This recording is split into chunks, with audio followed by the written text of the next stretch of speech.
देहरादून से बड़ी खबर सामने आ रही है। आपको बता दें कि उत्तराखंड कैबिनेट की अहम बैठक है आज। ये बड़ी जानकारी आप तक पहुंचा रहे हैं, जहां पर सीएम पुष्कर सिंह धामी की अध्यक्षता में कैबिनेट की ये बैठक होगी। कई अहम प्रस्तावों पर इसमें मुहर लग सकती है। जी हां, इस बैठक में कई अहम प्रस्तावों पर मुहर लग सकती है। आज सीएम पुष्कर सिंह धामी की अध्यक्षता में कैबिनेट की ये बैठक होने वाली है। ये बड़ी जानकारी आप तक पहुंचा रहे हैं, जहां पर देहरादून में कैबिनेट की अहम बैठक है आज। सीएम पुष्कर सिंह धामी की अध्यक्षता में ये कैबिनेट की बैठक है, जिसमें कई अहम प्रस्तावों पर मुहर लग सकती है। आपको बता दें कि आगामी समय में चुनाव है, लोकसभा का चुनाव है, और चुनाव से पहले ये बैठक कई मायनों में काफी अहम है।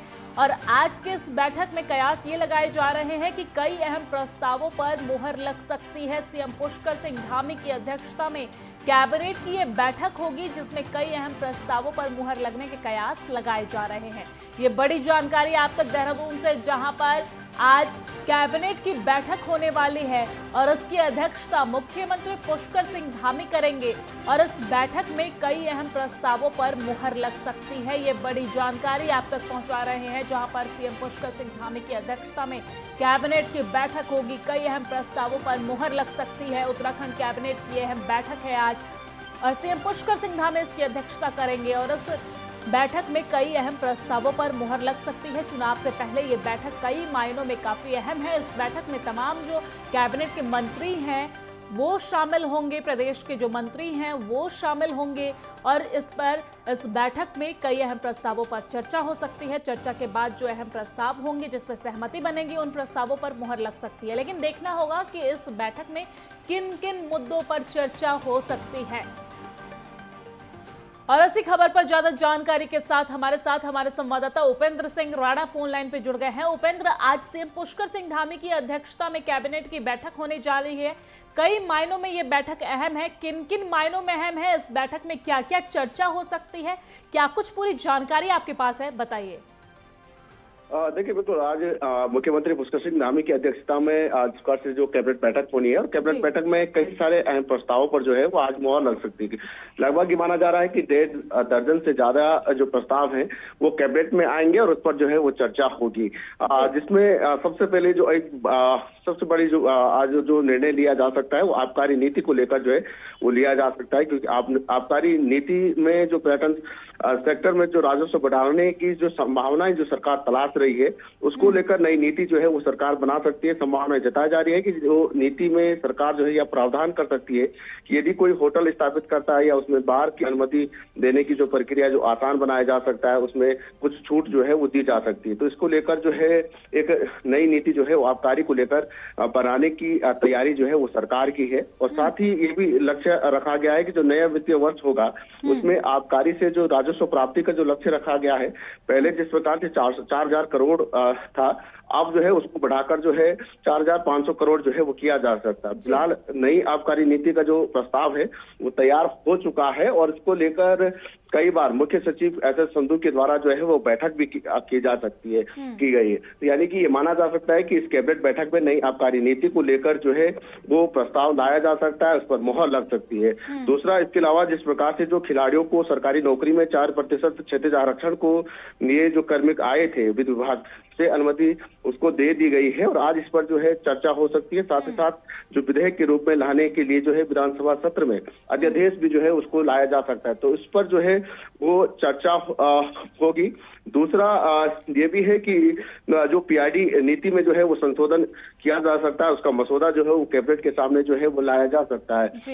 जिस प्रकार से जो पीआईडी के कर्मचारी हैं वो काफी लंबे समय से जिस प्रकार से जो मांग कर रहे हैं कि जो वेतनमान है उसको बढ़ाया जाए, साथ ही उनकी जो ड्यूटी है उनमें संशोधन किया जाए, तो तमाम ऐसी चीजों पर जो है वो संशोधन किया जाना है। तो इसका मसौदा भी जो है वो सरकार तैयार कर चुकी है और अब अंतिम मुहर जो है वो कैबिनेट में जो है वो रखी जाएगी, तो उस पर जो है वो चर्चा हो सकती है। दूसरा, जो पिराई सत्र है, गन्ना मूल्य की जो घोषणा है वो भी आज जो है कैबिनेट में हो सकती है। इसके बाद जो संकेतपुर में जो गन्ना मंत्री सौरभ बोबड़ा ने दिए थे तो उसके अलावा शिक्षा, स्वास्थ्य और कृषि और पर्यटन सहित जो है अन्य कई पहलुओं पर जो है वो चर्चा हो सकती है। यानी कि ये माना जा सकता है कि काफी अहम बैठक जो है ये चुनाव से पहले है, और जिस प्रकार से सरकार चाहती है कि इस बैठक में जो है जनता से जुड़े हर वो निर्णय जो है वो लिए जाए जो ज्यादा जरूरी है, तो इस पर जो है बड़े फैसले जो है आज सरकार ले सकती है। जी उपेंद्र, ये भी बताइए कि ये बैठक कब, कहां और कितने बजे होनी है?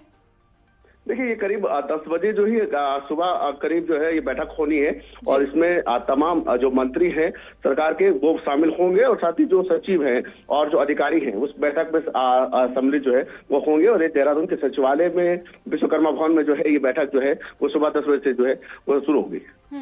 इस बैठक से जो आम जनता है उनको कितना लाभ मिलेगा उपेंद्र? देखिए, जिस प्रकार से हमने आबकारी नीति की बात की, तो आबकारी नीति एक राजस्व जो है उत्तराखंड की राजस्व को लेकर एक बड़ी जो है रीड मानी जाती है। और इस बार जिस प्रकार से जो नई नीति जिस प्रकार से आबकारी में आएगी, तो ऐसे में जो 4000 करोड़ का जो लक्ष्य पहले रखा गया था उसको बढ़ाने की कोशिश की जा रही है। दूसरा, जिस प्रकार से जो पर्यटन को क्षेत्र में जो है राजस्व को बढ़ाने की जो उम्मीद जताई जा रही है इस आबकारी नीति के तहत, तो इससे कहीं ना कहीं जो उत्तराखंड की जो आर्थिकी है उसमें कहीं ना कहीं बदलाव हो सकता है। उसमें जिस प्रकार जो आर्थिकी है वो बढ़ेगी, तो ऐसे में जो है जो होटल व्यवसाय है, जो होटल से जुड़े हुए, जो पर्यटन क्षेत्र में जो काम करने वाले जो व्यवसायी हैं, उनको जो है उसका फायदा जो है वो जरूर मिलेगा। यानी कि इसका फायदा जो है सीधे सीधे जनता को जो है वो मिलने वाला है। दूसरा, जिस प्रकार से जो खिलाड़ियों को सरकारी नौकरी में 4% क्षैतिज आरक्षण की जो मांग काफी लंबे समय से जो चल रही थी, इसको विधि विभाग की अनुमति जो है वो मिल चुकी है। यानी कि जो क्षैतिज आरक्षण है वो काफी लंबे समय से जो है मांग भी की जा रही थी खिलाड़ियों के द्वारा कि जो राज्य स्तर पर, जो स्टेट या नेशनल स्तर पर जो खिलाड़ी खेल रहे हैं उनको जो है नौकरी में आरक्षण जो है वो दिया जाए। तो इसका फायदा जो है खिलाड़ियों को मिलने वाला है, तो इसका भी सीधा फायदा जो है खिलाड़ियों के साथ साथ जनता को जो है वो मिलेगा। साफ तौर पर ये देखा जा सकता है कि कहीं ना कहीं कैबिनेट बैठक में जो निर्णय लिए जाएंगे इसमें जो है कहीं ना बड़े बड़े बदलाव जो है वो मिल सकते हैं, और ऐसे में जनता को जो है इसका सीधा लाभ जो है वो मिलेगा। ठीक है उपेंद्र, शुक्रिया तमाम जानकारी साझा करने के लिए। हालांकि आप नजर बनाए रखिएगा, आगे भी आपसे अपडेट लेंगे।